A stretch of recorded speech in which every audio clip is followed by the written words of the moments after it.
세상에는 여행지가 수천 곳이 있습니다. 그리고 그 중에서도 한번 발을 들이면 쉽게 떠나지 못하는 도시가 있는데요. 요즘 전 세계 여행 유튜버들이 하나같이 같은 결론에 도달하고 있습니다. 서울이 바로 그런 도시라는 것이죠. 오늘 소개할 분은 프랑스 출신의 여성 여행 유튜버입니다. 전 세계 다양한 도시를 직접 두 발로 걸으며 현지의 진짜 모습을 담아내는 콘텐츠로 많은 구독자들의 신뢰를 받아온 채널인데요. 이번에는 서울을 체험하겠다며 단단히 벼르고 한국 땅을 밟았습니다. 그런데 영상 말미에 그녀가 남긴 마지막 한마디는 꽤나 인상적이었습니다. 새벽 6시에 눈을 뜨고 밤 11시가 될 때까지 쉬지 않고 걷고 또 걷다가 두 발이 퉁퉁 부어버린 상태에서도 한국은 정말 아름다운 나라라는 말을 반복했거든요. 그녀가 서울에 도착하자마자 가장 먼저 찾은 곳은 경복궁이었습니다. 세계 어느 수도를 가더라도 그 나라의 왕궁을 빠뜨릴 수는 없는 법이죠. 그런데 경복궁은 단순히 오래된 건물을 구경하는 공간이 아니었습니다. 그녀가 입장하기 전에 가장 먼저 발견한 것은 한국만의 독특한 문화였는데요. 바로 한복을 입으면 입장이 무료라는 사실이었습니다. 프랑스를 비롯한 유럽 여러 나라에서는 역사 유적지를 방문할 때 전통 의상을 입는다고 해서 입장료가 면제되는 제도는 사실상 찾아볼 수가 없습니다. 그냥 정해진 금액을 내고 들어가는 것이 당연한 구조이죠. 그런데 한국은 조상들이 입던 의복을 갖춰 입은 사람에게는 입장료를 받지 않겠다는 철학을 실제로 운영하고 있습니다. 단순한 마케팅이 아니라 문화를 몸으로 체험하는 사람에게 그 문을 활짝 열어두겠다는 의미가 담긴 제도인 것이죠. 대여점 안에 가득 걸려있는 수십 가지 색상과 디자인의 한복 앞에서 그녀의 눈은 한참이나 반짝거렸습니다. 벽면을 가득 채운 수십 벌의 한복들. 하늘색, 분홍색, 금빛 자수가 새겨진 비단 치마들이 줄지어 걸려있는 풍경 앞에서 그녀는 이렇게나 선택지가 많을 줄은 몰랐다며 한참 동안 옷걸이 사이를 헤집고 다녔는데요. 직접 고른 한복을 입고 단장을 마친 뒤 경복궁 안으로 들어선 그녀는 그 순간부터 완전히 다른 세계로 발을 들인 것 같은 표정을 지었습니다. 붉은 기둥과 청록빛 단청이 끝없이 이어지는 회랑을 천천히 걷는 그 모습은 600년 전 조선의 공기가 지금 이 순간에도 이 공간 안에 살아있다는 걸 그대로 보여주는 것 같았습니다. 다음으로 그녀가 향한 곳은 북촌 한옥마을이었습니다. 골목 양쪽으로 기와지붕이 끊이지 않고 이어지는 이 거리를 그녀는 이렇게 말했습니다. 여기를 걸으면 진짜로 600년 전으로 시간 여행을 한 것 같다고요. 그런데 북촌이 더욱 놀라운 이유는 이곳이 단순한 관광 세트장이 아니라는 점에 있습니다. 지금도 실제 주민들이 살아가고 있는 거주 지역이라는 것이죠. 파리의 말의 지구나 영국의 코츠월드처럼 잘 보존된 전통마을은 유럽에도 물론 존재합니다. 하지만 수천만 명이 사는 거대한 수도 한복판에 이런 규모의 전통 주거 지역이 살아서 숨쉬고 있다는 사실은 프랑스인인 그녀에게 분명 낯선 풍경이었을 겁니다. 그리고 이게 바로 서울만이 가진 가장 독보적인 특징입니다. 어느 방향을 돌아봐도 수십 층짜리 유리 빌딩 옆에 수백 년 된 기와지붕이 나란히 서 있는 풍경. 도시가 팽창하면서 오래된 것들을 밀어내는 것이 아니라 오래된 것들을 살려두면서 현대가 그 주위를 조심스럽게 둘러싸고 있는 형태입니다. 그녀는 이 장면을 보며 서울에서 자신이 가장 좋아하는 것은 현대와 전통이 이렇게 나란히 공존한다는 것이라고 했습니다. 세계 어떤 대도시에서도 쉽게 볼 수 없는 서울만의 특별한 풍경이죠. 이 유튜버가 서울의 여러 왕궁 중에서도 특별히 가장 마음에 든다고 꼽은 곳은 바로 창덕궁이었습니다. 유네스코 세계문화유산에 등재된 이 궁궐은 화려하고 섬세한 색채의 단청이 지금도 살아있는 건축물들이 그대로 보존되어 있는 곳입니다. 유럽에도 베르사유 궁전이 있고 버킹엄 궁전이 있지만 한국의 왕궁이 가진 색감과 건축 구조는 유럽의 어떤 궁전과도 닮아있지 않다고 그녀는 말했습니다. 이 창덕궁 관람의 진짜 하이라이트는 따로 있었습니다. 바로 후원, 즉 비밀의 정원이라 불리는 구역이었는데요. 별도 입장료를 내고 지정된 시간에만 들어갈 수 있는 이 공간에는 수백 년 전 왕실이 즐기던 연못과 정자가 원형 그대로 남아 있습니다. 나무 그늘 아래 앉아 연못 위에 떠 있는 정자를 조용히 바라보는 그녀의 표정에는 아무런 말도 필요가 없었습니다.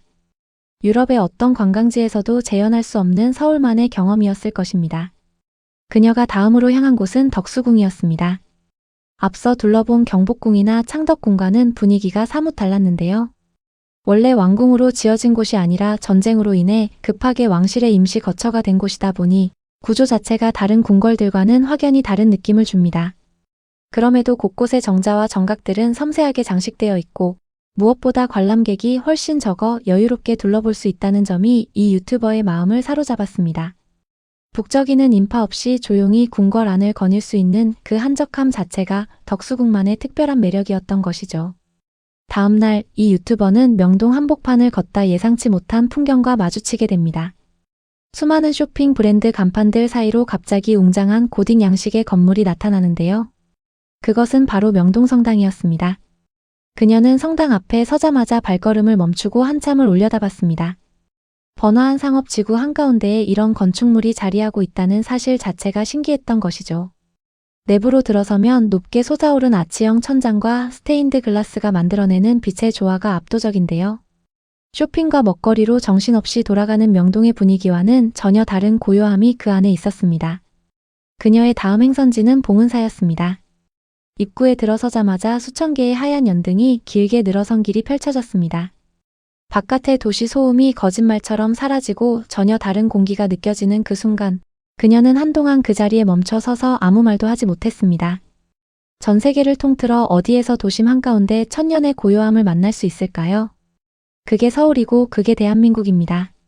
한국이 이렇게 다양한 종교와 문화를 하나의 도시 안에 자연스럽게 품고 있다는 것. 그게 또 하나의 서울다움이었습니다. 봉은사에서 스타필드로 자리를 옮긴 이들은 또 한 번 놀라게 됩니다.